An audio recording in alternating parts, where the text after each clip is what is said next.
Hello दोस्तों, स्वागत है आपका मेरे इस चैनल में जहाँ पे हम बात करते हैं ऑस्ट्रेलिया से जुड़ी हुई।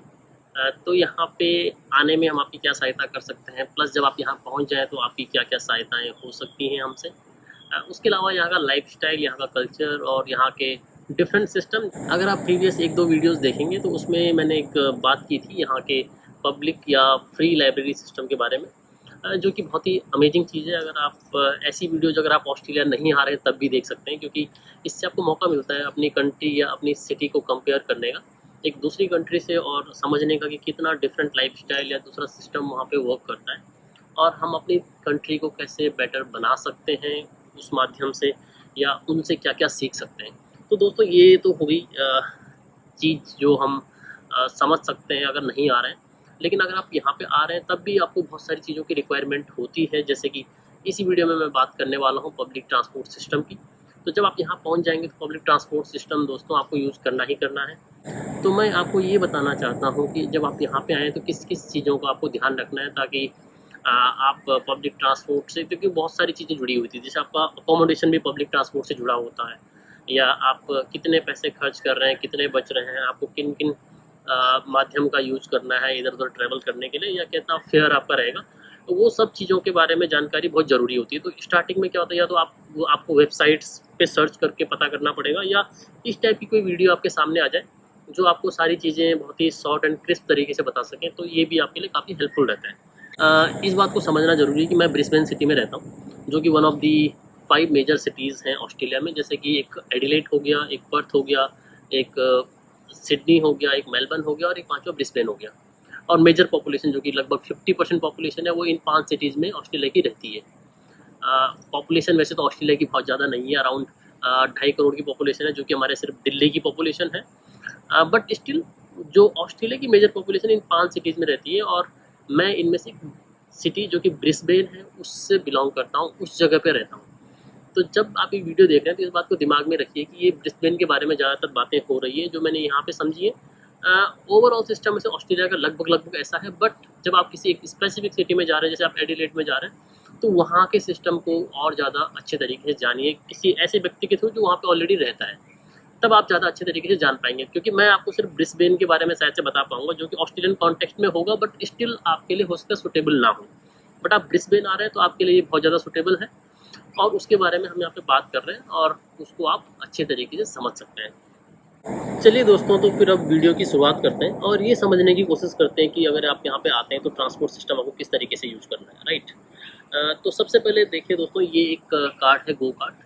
ये आपको यूज़ करना होता है, और ये गो कार्ड क्या होता है कि हर एक ट्रांसपोर्ट सिस्टम जो यहाँ पे एप्लीकेबल है, जैसे कि बसेस हैं या ट्रैम्स हैं, या यहाँ पे फेरी चलती हैं या ट्रेन्स चलती हैं, उनमें यूज होता है। तो मोस्टली आपको बसेस और ट्रेन्स और फेरीज तो पता है, बट ट्रैम्स क्या होता है, ट्रैम्स अगर आपको नहीं पता है तो जैसे रोड होती है तो रोड पे ही एक छोटी ट्रेन टाइप की चलती है, उसको ट्रैम्स बोलते हैं। तो मैं आज तक उसमें ट्रैवल किया तो नहीं है कभी, लेकिन आपको कहीं वीडियोज या फोटोज़ के थ्रू मैं दिखा सकता हूँ कि वो किस तरीके की होती है। उसके अलावा दोस्तों, जैसे ये आपको कार्ड दिख रहा है, गो कार्ड, ये सिर्फ ब्रिस्बेन के लिए एप्लीकेबल है। मैं आपको बता दूं, अगर आप सिडनी में जाएंगे तो ओपल नाम का एक कार्ड होता है, मेलबर्न में एक माइकी नाम का कार्ड चलता है, पर्थ में एक स्मार्ट राइडर नाम से एक कार्ड आता है, वो चलता है, और एडिलेड की अगर हम बात करें तो एक मेट्रो कार्ड नाम का कार्ड आता है, वो वहाँ पे चलता है, जो कि ऑल्टरनेटिव है इसका गो कार्ड का, ठीक है। तो हर एक सिटीज़ में ये कार्ड जो होते हैं वो किसी न किसी जो पब्लिक ट्रांसपोर्ट जैसे बसेज या ट्रेन्स या ट्रैम्स या फेरीज़ हैं, उन पे चलते हैं, और वो आपको स्पेसिफिकली देखना पड़ेगा कि कौन सा कार्ड किस सिटी में किस तरीके से चलता है। अगर मैं यहाँ की बात करूँ ब्रिस्बेन की, तो ये बसेज में भी चलता है, ट्रेन्स में भी चलता है, ट्रैम्स में भी चलता है, और फेरीज में भी चलता है। तो सबसे पहले जब आप ये कार्ड बाई करेंगे तो लगभग $10 का ये कार्ड आपको बाई करना पड़ेगा, जो कि 7-11 यहाँ पे स्टोर्स होते हैं वहाँ से आपको मिल सकता है, या कुछ न्यूज़ एजेंसीज होती हैं वहाँ से आपको मिल सकता है, ठीक है। तो जब आप कार्ड बाई कर लेंगे उसके बाद आपको इसमें कुछ पैसे लोड करवाने पड़ेंगे। तो जैसे पैसे लोड करवाने में दोस्तों, बहुत ज़्यादा पैसे लोड नहीं करवाने, क्योंकि कई बार कार्ड आपका खो सकता है। तो कोशिश कीजिए कम से कम पैसे डलवाइए, जैसे $10 डलवाइए या $20 या $30 स्टार्टिंग में डलवाइए, और फिर आप उसके आगे जब ट्रैवल करते करते आपका वो रिचार्ज ख़त्म हो जाए तो फिर उसको दोबारा रिचार्ज करवा सकते हैं। अब मैं यहाँ पे, जैसे मैं इंडिया से यहाँ पे आया तो मुझे यहाँ का ट्रांसपोर्ट सिस्टम काफ़ी मतलब समझ सकते हैं, काफ़ी रोबस्ट लगा, काफ़ी अच्छा लगा। लेकिन ऐसा नहीं है कि इंडिया का ट्रांसपोर्ट सिस्टम मतलब हर जगह अच्छा नहीं है। जैसे लेकिन मेट्रो की बात करें तो मेट्रो का सिस्टम काफ़ी अच्छा है। तो जो वहाँ पे मेट्रो ट्रेन्स जो हमारी चलती हैं, वहाँ पे जो ट्रांसपोर्ट सिस्टम है वो समझ लीजिए कि वो वाला परफेक्टली जो सिस्टम है वो यहाँ पे फेरीज़ में भी एप्लीकेबल है, वो यहाँ पे ट्रेन्स पे भी एप्लीकेबल है, वो यहाँ पे बसेज़ में भी एप्लीकेबल है। तो उस टाइप का पूरा सिस्टम यहाँ पे वर्क करता है और उन सब में एक ही कार्ड चलेगा, ये वाला, ठीक है। स्टार्टिंग में जब आप आएंगे तो स्टार्टिंग में क्या होगा कि आपको स्टूडेंट डिस्काउंट या स्टूडेंट कंसेशन डायरेक्टली आते ही नहीं मिल पाएगा। तो शुरुआत में आपको फुल फेयर पड़ेगा। जैसे कि मान लीजिए कहीं आप जाते हैं और आपको $4 का किराया या फेयर पड़ रहा है, जब आप स्टूडेंट कंसेशन ले लेंगे तो आपको 50% का कंसेशन मिलेगा। वो आपको अप्लाई करना पड़ेगा। इसमें देखो एक वेबसाइट दी हुई है translink.com.au, ये एंड में दी हुई है। तो इस वेबसाइट पे जाके आप अप्लाई कर सकते हैं और हर एक कार्ड का एक नंबर होता है 16 डिजिट का, जो यहाँ पे लिखा होता है। तो इन 16 डिजिट के नंबर से ही आपको ट्रांसलिंक की वेबसाइट पे लॉगिन करना पड़ता है और उसके बाद आपको अप्लाई करना पड़ता है डिस्काउंट के लिए। जब आपके यूनिवर्सिटी से जब उनको मेल चला जाएगा कि ये हमारा स्टूडेंट है या वेरीफाई हो जाएगा, तो आपको 50% का कंसेशन आपके कार्ड पे अप्लाई होना स्टार्ट हो जाएगा। तो जब आप स्टार्टिंग में आए तो सबसे पहले ये कार्ड ले लीजिए अपनी, जैसे आपने सिम बाई कर लिया इंटरनेट वगैरह चलाने के लिए, तो ये कार्ड भी बाई कर लीजिए, कार्ड पे रिचार्ज भी करा दीजिए और जल्दी से जल्दी स्टूडेंट डिस्काउंट के लिए अप्लाई भी कर दीजिए। अदरवाइज़ क्या होगा कि आप ज़्यादा फेयर पे करते रहेंगे, जो कि स्टार्टिंग में आपको थोड़ा चुभ सकता है, ज़्यादा लग सकता है। तो उस चीज़ से बचने के लिए ये काम ज़रूरी करना है, ठीक है। अगर आप किसी दूसरी सिटी में जा रहे हैं तो वहाँ के हिसाब से देख लीजिए वहाँ पे क्या क्या करना होता है जनरली ये, लेकिन रिचार्ज वगैरह का तरीका यही हर जगह रहेगा। उसके अलावा दोस्तों अब मैं आपको बताता हूँ और यहाँ पे कौन कौन से सिस्टम है। जैसे बसेस हैं या ट्रैम्स या ट्रेन्स हैं या फेरीज हैं, इन सब में आपको ये कार्ड चलेगा। अब देखिए लेकिन कार्ड में क्या है, एक छोटी सी प्रॉब्लम भी मुझे लगी एक्चुअली। क्या है कि जो कोई बंदा एक स्टेशन दूर जा रहा है उसको भी उतना ही फेयर पड़ रहा है, जो 10 स्टेशन दूर जा रहा है उसको भी उतना ही फेयर पड़ रहा है जोन के हिसाब से। यहाँ पे जनरली ट्रांसपोर्ट के जोन्स के हिसाब से डिवाइड किया हुआ है। एक जोन, दूसरा जोन, उसके बाद सर्कुलर, फिर तीसरा। अगर आप एक जोन के अंदर ही ट्रेवल करते हैं तो एक अलग फेयर पड़ता है, एक से दूसरे में ट्रेवल करते हैं जैसे जैसे जोन बढ़ते जाते हैं या जोन में डिफरेंस बढ़ता जाता है। मान लीजिए आप तीसरे जोन से 5वें जोन में जा रहे हैं तो 2 जोन आपने ट्रेवल किए तो उसका फेयर आपको पड़ेगा। अगर आप 3 से 3 में ही ट्रेवल कर रहे हैं तो आपको फेयर कम पड़ेगा, ठीक है। तो इस बात को आपको समझना जरूरी है कि आप अकोमोडेशन भी जब लेंगे, आप अपना घर जहाँ पे लेंगे, आपको इस बात का ध्यान रखना है कि कौन सी जगह है जहाँ से आपको बार बार ट्रैवल करना पड़ेगा। ऐसा ना हो कि आपने सोचा कि यार सस्ता घर ले लूँ या जहाँ पे कम मुझे रेंट पड़ रहा है वो ले लूँ, और फिर आपको सिटी आने के लिए या जहाँ पे आपकी जॉब है या जहाँ पे आपका कॉलेज या यूनिवर्सिटी है वहाँ पे आप आने के लिए आपको इतना ज़्यादा पे करना पड़ रहा है हर बार कि आपका उस रेंट कम देने का कोई फ़ायदा नहीं हो रहा है। फिर आपको बार बार आपको जो टाइम आपका लग रहा है ट्रैवलिंग में वो बहुत ज़्यादा हो जा रहा है, ठीक है, या फेयर आपका इतना ज़्यादा हो जा रहा है कि सारा का सारा जो भी आपने लिया था वो नल एंड वाइड हो जा रहा है, तो कोई फ़ायदा नहीं है, ठीक है। तो इस चीज़ को भी ध्यान में रखिए कि कहाँ से कितना फेयर पड़ रहा है, कितनी दूर जाना आपके लिए उचित रहेगा, कितनी दूर जाना उचित नहीं रहेगा, ठीक है। तो आपको अपना टाइम भी बचाना है, इस चीज़ का सबसे बड़ा ध्यान रखना है। चलिए दोस्तों अब एक बात करते हैं जो कि देखा जाए तो मुझे पॉजिटिव पॉइंट भी लगा और नेगेटिव पॉइंट भी लगा। नेगेटिव पॉइंट क्यों लगा? नेगेटिव पॉइंट इसलिए लगा क्योंकि मान लीजिए कोई एक स्टेशन पे ट्रैवल कर रहा है तो उसको उतना ही फेयर पड़ रहा है, और कोई 10 स्टेशन पे ट्रैवल कर रहा है तो उसको उतना ही फेयर पड़ रहा है, अगर वो उसी जोन में आता है तो दोस्तों यहाँ पे मैंने आपको बताया कि जो सिटी है वो बेसिकली 8 जोन में डिवाइडेड है। अगर आप एक ही में ट्रैवल कर रहे हैं तो आपको जो किराया पड़ेगा वो जब 1 से 2 में जाएंगे तो उससे कम पड़ेगा, राइट। तो दोस्तों एक चीज़ का ज़रूर ध्यान रखना जब भी आप ट्रैवल कर रहे हैं, तो हर एक बस के अंदर या फेरी के अंदर या ट्रेन के अंदर इन सब में क्या होता है, एक कार्ड टच करने के लिए, इस कार्ड को टच करने के लिए एक मशीन रखी होती है। तो जब भी आप उसके अंदर जा रहे हैं तो पहले टच ऑन करना है आपको, जब आप उतरेंगे तो टच ऑफ करना है, मतलब टच 2 बार करना है। अगर आपने एक बार टच किया तो उससे प्रॉब्लम क्या होगी, जैसे मान लीजिए आपने चढ़ते हुए तो टच कर लिया इस कार्ड को, ठीक है, वो ये फाइंड आउट कर लेगा कि आप यहाँ से बस में चढ़े हैं और कहीं उतरने वाले हैं। बट मान लीजिए आप भूल गए या गलती से आप टच ऑफ नहीं किया आपने जब भी आप उतरे, ठीक है, तो टच ऑफ करने में क्या होगा, एक प्रॉब्लम हो जाएगी कि जब आप नेक्स्ट टाइम टच करेंगे अपने कार्ड को उस टाइम पे वो आपसे कुछ फाइन ले लेगा, राइट।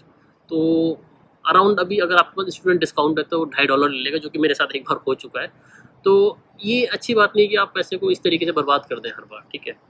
तो इस बात का ज़रूर ध्यान रखना है कि जब भी आप उतरें या चढ़ें इस कार्ड को ध्यान रखना है कि टच जरूर करना है। और $2.5 तो हो सकता है इसलिए हुआ कि हमारे पास स्टूडेंट डिस्काउंट है, अगर हम डिस्काउंट हमारे पास ना हो तो हो सकता है ज़्यादा पैसा भी कट जाए। तो स्टार्टिंग में आपके लिए ये, क्योंकि आपको हो सकता है ध्यान ना रहे, ये चीज़ करना ज़रूरी है। एक और छोटी बात जो कि काफ़ी छोटी बात है, लेकिन होता क्या है कि ऐसा कई बार हो सकता है। जैसे मान लीजिए आपने चढ़ते हुए एक बार टच कर लिया, अगर आप चढ़ते हुए दूसरी बार भी टच करेंगे तो उससे कुछ नहीं होगा, वो आपसे ये कहेगा कि आप एक बार टच कर चुके हैं, वहाँ पे उससे कोई दिक्कत नहीं है। लेकिन जब आप उतर रहे हैं, मान लीजिए आपने उतरते हुए एक बार टच किया और आपका कार्ड टच हो गया, पैसे कट गए, और आपने दूसरी बार फिर से गलती से टच कर लिया, आपको लगा कि यार ये टच हुआ नहीं है, अब फिर प्रॉब्लम हो जाएगी। तो उतरते हुए 2 बार टच नहीं करना है, ठीक है, एक ही बार टच करना है कार्ड को।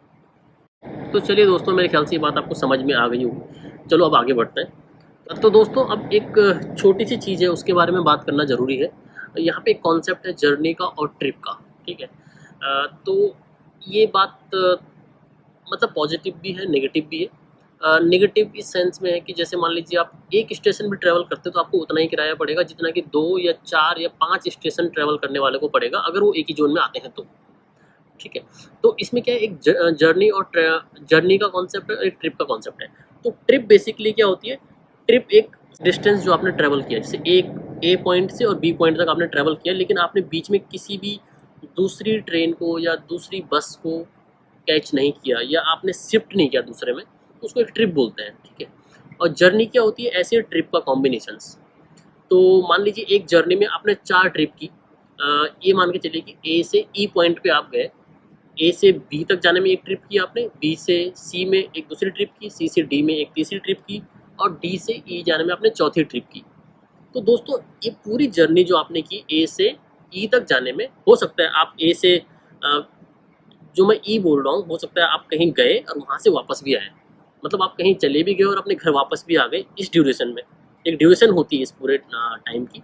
अगर आपने पूरा कंप्लीट कर लिया तो आपको उतना ही किराया पड़ेगा जितना कि आपको मतलब मैक्सिमम एक जोन का हो सकता है, या अगर आप एक ही जोन में गए। अगर आप दूसरे जोन में गए तो मैक्सिमम जो 2 जोन का किराया होगा वही आपको पड़ेगा। तो आपको बार बार किराया नहीं देना पड़ेगा। लेकिन इसकी शर्तें क्या हैं, हर एक ट्रिप के बीच में 1 घंटे से ज़्यादा का डिफरेंस नहीं होना चाहिए।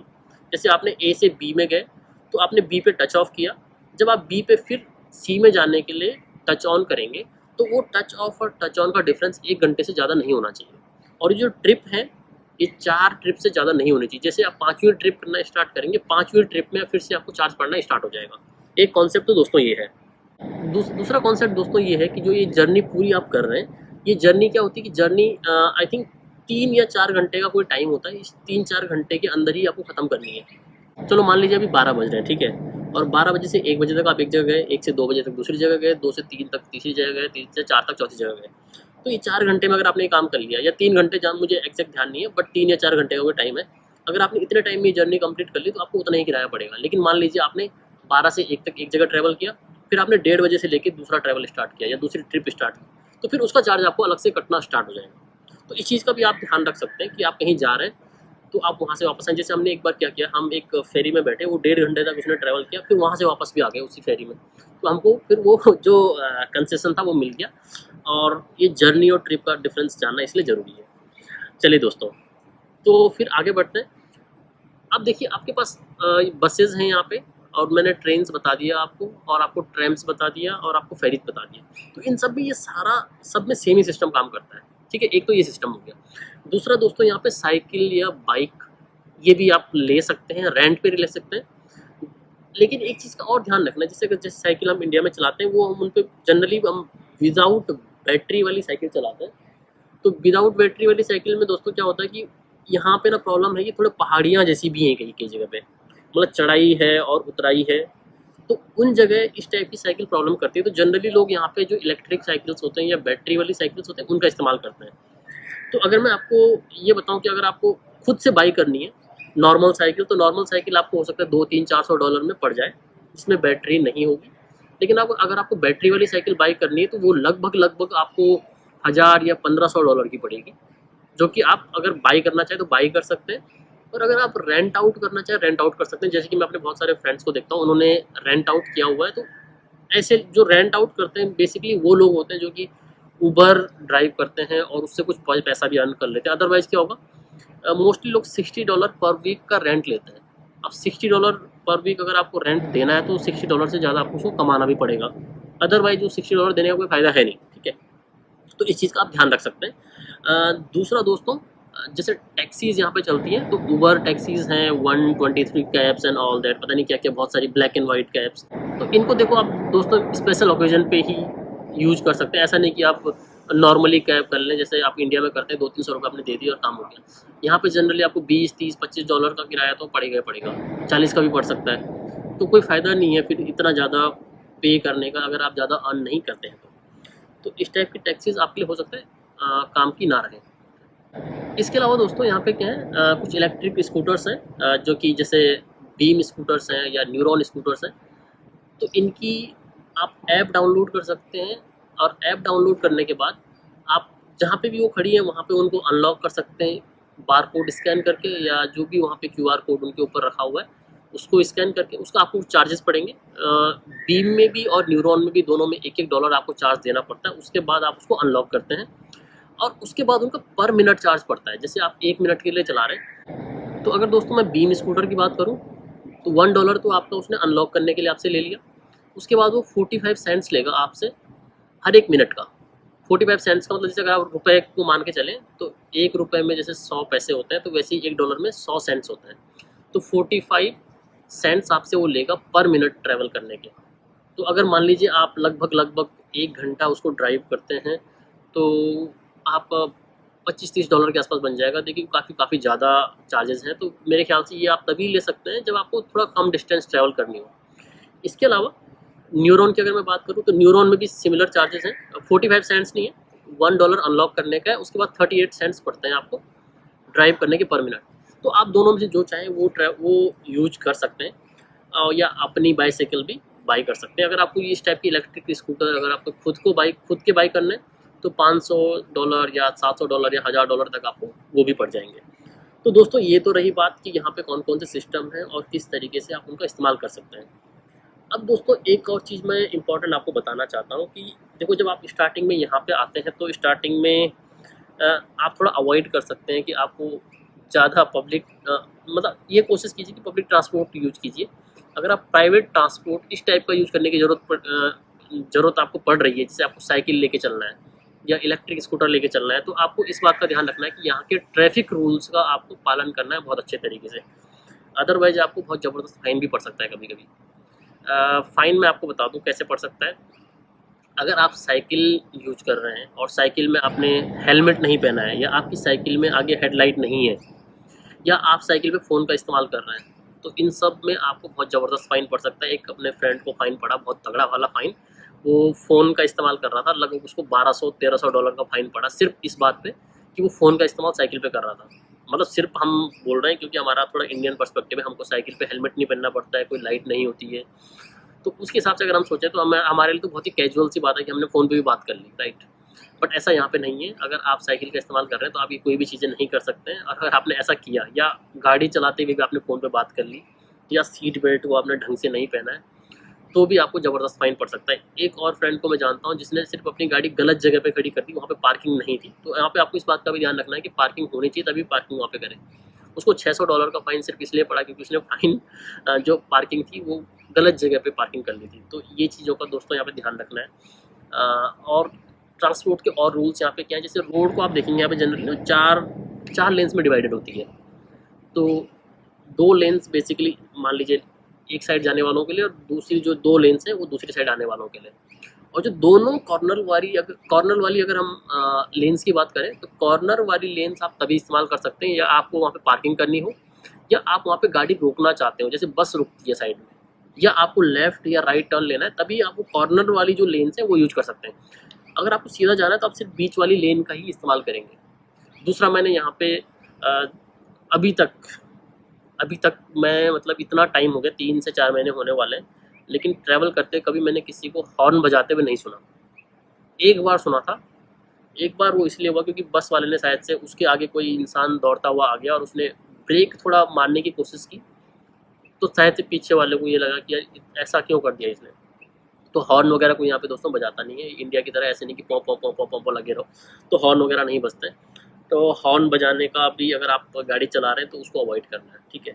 और रूल्स वगैरह को देखो, मैंने आपको 2-3 चीज़ें बताई सिर्फ एग्जांपल के लिए, क्योंकि मैं खुद यहाँ पे गाड़ी वाड़ी चला नहीं रहा हूँ, तो मुझे नहीं पता है कि यहाँ पे जो लोग चला रहे हैं, बेसिकली मैंने उनसे जो यहाँ पे इनपुट्स लिए, जिसको फ़ाइन पड़ा या जिस तरीके से वो हेडलाइट उनकी साइकिल पे होनी चाहिए या हेलमेट पहनना ज़रूरी है, ये सब चीज़ें मुझे उनसे पता चली हैं, ठीक है। तो जब आप यहाँ पे इन चीज़ों को इस्तेमाल कर रहे हैं, तो जो भी चीज़ें दोस्तों, उसके बारे में पहले रूल्स एंड रेगुलेशन ज़रूर पता कर लीजिए। अदरवाइज़ यहाँ के रूल्स इतने स्ट्रिक्ट हैं कि आपने मान लीजिए $1000 कमाए नहीं है महीने में या हफ्ते में या 10 दिन में, वो आपको एक साथ आपके $1500 पड़ जाएंगे। तो जिस मैं दोस्त की बात कर रहा हूँ, उसके साथ हुआ क्या कि उसको $1200-1500 जो $1200-1300 का जो भी फ़ाइन पड़ा, तो उसने एक बार कहा कि मैं तो स्टूडेंट हूँ, मैं पे नहीं कर सकता, मुझे अपने घर भी भेजने होते हैं पैसे एंड ऑल दैट। थोड़ा ज़रा उसने थोड़ा मतलब ये दिखाने की कोशिश की कि यार मैं पे नहीं कर पाऊँगा। पुलिस वालों ने बोला कोई बात नहीं, हम आपकी ईएमआई बना देते हैं, ईएमआई में पे कर दीजिए। तो आप यहाँ बच तो किसी भी तरीके से नहीं सकते, कोर्ट में भटकना पड़ेगा, लेकिन देखो उसमें भी आपका नुकसान ही होगा। फाइनली फ़ाइन तो देखो भरना ही पड़ेगा अगर आपकी गलती है तो, और आपको पता होगा कि मेरी गलती है। तो दोस्तों उस चीज़ को अवॉइड करना है, यहाँ पे ऐसा कुछ नहीं करना है। दोस्तों क्या हुआ कि मैं वीडियो जब कंप्लीट कर चुका था, उसके बाद मुझे ध्यान आया कि एक चीज़ इंपॉर्टेंट चीज़ रह गई है जो कि स्टूडेंट्स के लिए काफ़ी हेल्पफुल हो सकती है। तो चलो मैं उस चीज़ को अब कंप्लीट करता हूँ। तो यहाँ पे एक और सिस्टम है कंसेशन का। जैसे आप 8 जर्नी के ऊपर निकल जाएँ, मतलब 8 जर्नी आप कंप्लीट कर चुके हैं 1 वीक में, तो उसके बाद आपको फिर से जो आपको 50% already as a student concession मिल रहा है, उसके ऊपर 50% और मिलने लग जाता है। तो जर्नी और ट्रिप में ऑलरेडी आपको क्लियर कर चुका हूँ कि जर्नी और ट्रिप क्या होती है। तो ये समझ लीजिए कि जैसे मंडे से और संडे तक वीक होता है, राइट? तो मंडे से लेके और थर्सडे तक आपने 8 जर्नीज़ कंप्लीट कर ली। आप कहीं गए सुबह, शाम को वापस आ गए। मंडे से लेके थर्सडे तक 8 कंप्लीट हो चुकी हैं। अब उसके बाद क्या होगा कि 8 के ऊपर जो भी होगा उसके ऊपर 50% और डिस्काउंट मिलेगा। अब ऐसा नहीं कि नेक्स्ट मंडे को वही चलेगा, नेक्स्ट मंडे को रीस्टार्ट हो जाएगा। तो समझ लीजिए एडल्ट को $4 का किराया पड़ रहा था कहीं जाने पे, आपको $2 का पड़ रहा था। लेकिन जब आप 8 जर्नी कंप्लीट कर चुके तो 9 से लेके अब आगे जितनी भी करेंगे इस वीक में, उन सब में आपको $1 पड़ेगा। तो यानी कि वो भी आपका पैसा बच जाएगा।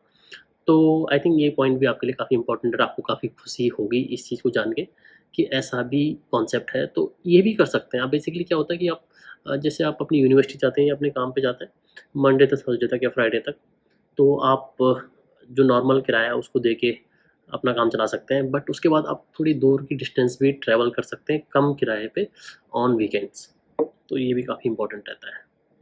तो मेरे ख्याल से काफ़ी है ये ट्रांसपोर्ट सिस्टम के रिलेटेड मैंने आपको जो चीज़ें बताई हैं। अगर आपको कुछ भी क्वेश्चन पूछना हो या कोई डाउट रह गया हो, कोई चीज़ में से मिस हो गई हो, तो आप प्लीज़ नीचे कमेंट कीजिए और क्वेश्चन पूछ सकते हैं आप अपने। अगर कोई भी डाउट और हो आपको, तो आप इंस्टाग्राम या लिंक्डइन वगैरह का भी इस्तेमाल कर सकते हैं क्वेरी पूछने के लिए। बट कोशिश कीजिए कि यूट्यूब पे ही कमेंट कीजिए, मैं आपको यहीं रिप्लाई करता रहूँगा। तो चलिए दोस्तों, अगर आपको वीडियो पसंद आया तो इसको लाइक कीजिए, इसको चैनल को सब्सक्राइब कर दीजिए, अपने दोस्तों के साथ शेयर कीजिए। मिलते हैं अगली वीडियो में कुछ एक नए सिस्टम के साथ, नए टॉपिक के साथ। तब तक के लिए नमस्कार, धन्यवाद।